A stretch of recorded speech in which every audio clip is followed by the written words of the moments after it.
રાધે રાધે મિત્રો, આ છે મારો પરફેક્ટલી ફર્મેન્ટેડ પિઝા ડો, સોફ્ટ, એરી અને ફ્લફી. હવે હું તમને બતાવીશ કે આ ડો બનાવવા માટે મેં કયા ઇન્ગ્રીડિયન્ટ્સ અને કઈ પ્રોસેસ ફોલો કરી.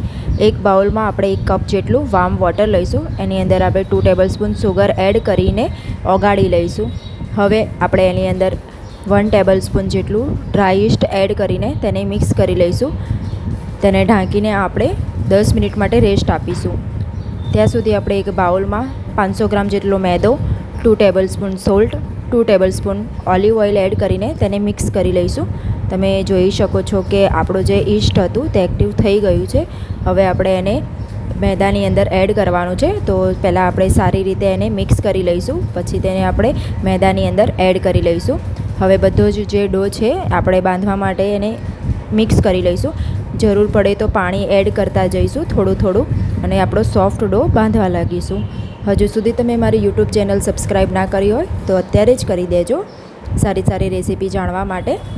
હવે આપણે તે બધા જ ડોને મિક્સ કર્યા બાદ એક પ્લેટફોર્મ ઉપર મેદો સ્પ્રેડ કરીને તેને આપણે સારી રીતે ગૂંદી લઈશું. તમે જોઈ શકો છો કે જેટલો ગૂંધતા જઈએ છીએ એટલો જ ડો સોફ્ટ થતો જાય છે. હવે આપણે 2 ટેબલસ્પૂન જેટલું ફરીથી ઓલિવ ઓઇલ એડ કરીને ફરીથી તેને ગૂંદવા લાગીશું.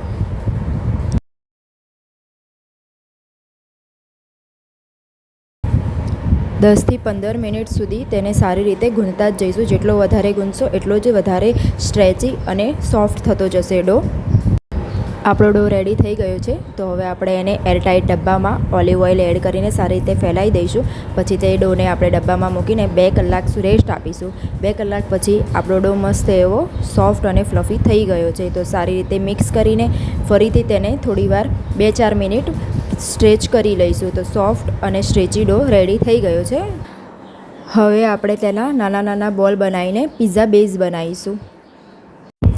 જો તમને મારો વિડીયો પસંદ આવ્યો હોય તો લાઈક, કમેન્ટ અને શેર કરવાનું ના ભૂલતા. Thank you.